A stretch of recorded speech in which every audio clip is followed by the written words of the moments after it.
Hello friends, நான் உங்கள் தோழி மீஸ் கிச்சன்லேருந்து. கொஞ்சம் நாளைக்கு முன்னாடி நான் ஒரு காஸ்ட் அயர்ன் ஸ்கில்லட் பர்ச்சேஸ் பண்ணியிருந்தேன். நான் அதுக்கப்புறமா உங்களுக்கு அதில் பற்றி ஒரு சீசனிங் வீடியோ உங்களுக்கு போடுறேன்னு சொல்லியிருந்தேன். ஸோ இப்போ அந்த சீசனிங் வீடியோட தான் நான் உங்களை மீட் பண்ணுறேன். இப்போ வாங்க நம்ம வீடியோக்குள்ளே போகலாம். என்னோடய காஸ்ட் அயர்ன் ஸ்கில்லட்டை நான் ஒரு நாள் அரிசி கழுவின தண்ணியில் ஊற வச்சுருக்கேன். கம்ப்ளீட்டாக அதை இம்மர்ஸ் ஆகிற மாதிரி ஒரு பக்கெட்டில் உங்களுடைய ஸ்கில்லட்டை உங்கள் பேனை ஊற வச்சுருங்க. அதுக்கப்புறம் மறுநாள் எடுத்து பார்த்தீங்கன்னா இதை மாதிரி துரு இருக்கும். கம்ப்ளீட்டாக பயப்படாதீங்க, ஒன்றும் பிரச்சனை இல்லை. நம்ம எல்லாத்தையும் அதை வாஷ் பண்ண அந்த துருவெல்லாம் போயிடும். அடுத்த ப்ராசஸ் நம்ம அதை வாஷ் பண்ணணும். அதில் துரு இருக்கிறதுக்கு இல்லையா, நல்லா உங்கள்கிட்ட இருக்கிற ஸ்க்ரப்பரோ இல்லை என்ன நீங்கள் வச்சுருக்கீங்களோ க்ளீன் பண்ணுறதுக்கு அதை வச்சு சோப்பு வச்சு நீங்கள் அதை வாஷ் பண்ணிவிடுங்க.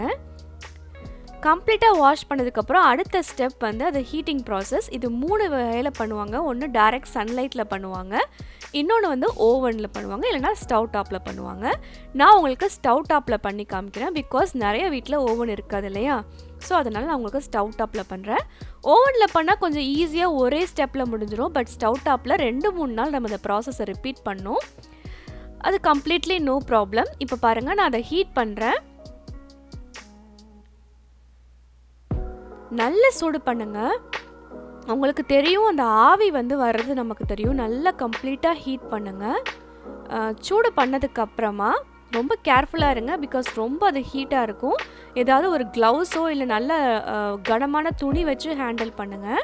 இப்போ நான் நல்லா என்னோடய பேனை ஹீட் பண்ணிட்டேன். கம்ப்ளீட்டாக ஹீட் ஆகிடுச்சு. அடுத்த ஸ்டெப் நம்ம என்ன பண்ணணும்னா அதை ஆயில் அப்ளை பண்ணணும். இதுதான் அடுத்த ஸ்டெப்.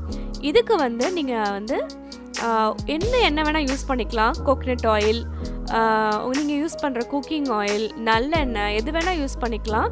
பட் அதிகமாக விஸ்காசிட்டி உள்ளது கோகனட் ஆயில். அது யூஸ் பண்ணுறது பெட்டர் அப்படின்னு நான் ஃபீல் பண்ணுறேன். ஸோ அதுக்கு நான் கொஞ்சமாக எண்ணெயை என்னோட பேனில் ட்ரிசில் பண்ணிவிட்டு ஒரு காட்டன் துணியோ இல்லை ஒரு டிஷ்யூ பேப்பரோ வச்சு ஃபுல்லாக கம்ப்ளீட்டாக அந்த பேன் ஃபுல்லாக நீங்கள் அந்த ஆயில் அப்ளை பண்ணணும். சூடாக இருக்கும் போதே பண்ணணும். பிகாஸ் சூடாக இருக்கும் போது அந்த ஆயில் அந்த பேன் கம்ப்ளீட்டாக அப்சார்ப் பண்ணிக்கும்.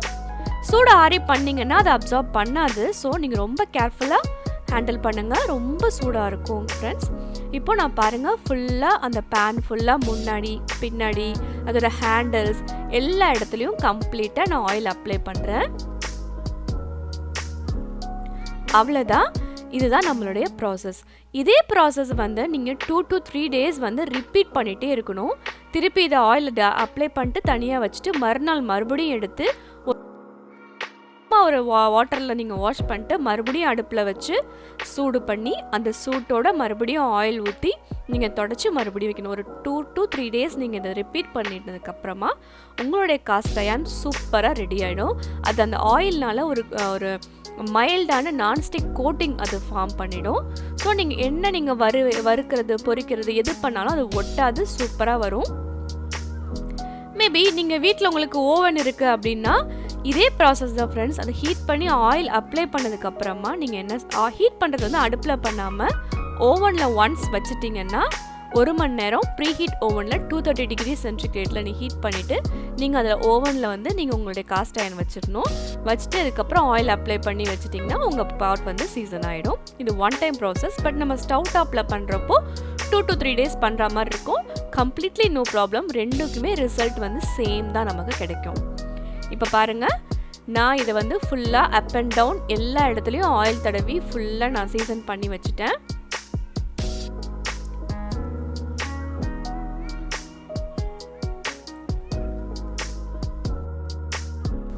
இந்த வீடியோ இன்னொரு நாள் ப்ராசஸ் பண்ணுறப்போ எடுத்தது. பாருங்கள், புகை வருது. இது ஒன்றும் பிரச்சனை இல்லை. நீங்கள் எண்ணெய் தடவி அப்ளை பண்ணி வச்சுருந்தீங்க இல்லையா, ஸோ அது ஹீட் பண்ணுறப்போ புகை வரும். அது பயப்பட வேண்டாம். சேம் ப்ராசஸ் தான். அதே மாதிரி ஹீட் பண்ணி அதே மாதிரி ஆயில் அப்ளை பண்ணால் உங்களுக்கு அப்போ நீங்கள் பார்த்ததுக்கும் இப்போ இந்த பேனை பார்க்குறதுக்கும் கண்டிப்பாக உங்களுக்கு டிஃப்ரெண்ட் தெரியும்.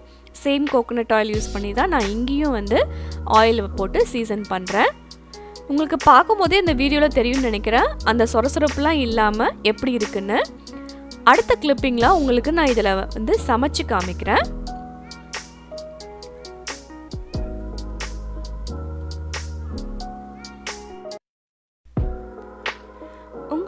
காஸ்ட் அயர்ன் பேனை உங்கள் கிச்சன் ரொட்டீனில் நீங்கள் யூஸ் பண்ணுறதுக்கு முன்னாடி அந்த பேனை சூடு பண்ணி கொஞ்சமாக ஆயில் ட்ரிசில் பண்ணி ஒரு வெங்காயத்தை கட் பண்ணி அதில் வதக்கி அதுக்கப்புறம் அந்த வெங்காயத்தை த்ரோ பண்ணிவிடுங்க. அதுக்கப்புறம் நீங்கள் வாஷ் பண்ணிட்டு உங்களுடைய ரெகுலர் யூசேஜ்க்கு நீங்கள் யூஸ் பண்ண ஆரம்பிக்கலாம். இதுதான் லாஸ்ட் ஸ்டெப்.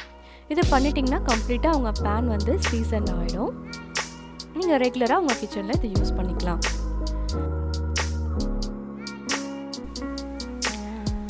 நீங்கள் நான்ஸ்டிக் பேன் யூஸ் பண்ணுறதை விட காஸ்ட் அயர்ன் ஸ்கில்லெட் யூஸ் பண்ணுறது ரொம்ப ஹெல்த்தியர் ஆப்ஷன். நீங்களும் உங்கள் கிச்சனில் காஸ்ட் அயர்ன் யூஸ் பண்ணிவிட்டு இதே மாதிரி சீசன் பண்ணி உங்களோட யூசேஜ் எப்படி இருக்குது அப்படின்னு எனக்கு ஷேர் பண்ணுங்கள். நான் இந்த காஸ்ட் அயர்ன் ஸ்கில்லோட க்ளீனிங் அண்ட் மெயின்டெனன்ஸ் வீடியோட நான் உங்களை நெக்ஸ்ட் டைம் மீட் பண்ணுறேன். அது வரைக்கும் stay tune. Tata bye bye. Thanks for வாட்சிங் பீஸ் கிச்சன்.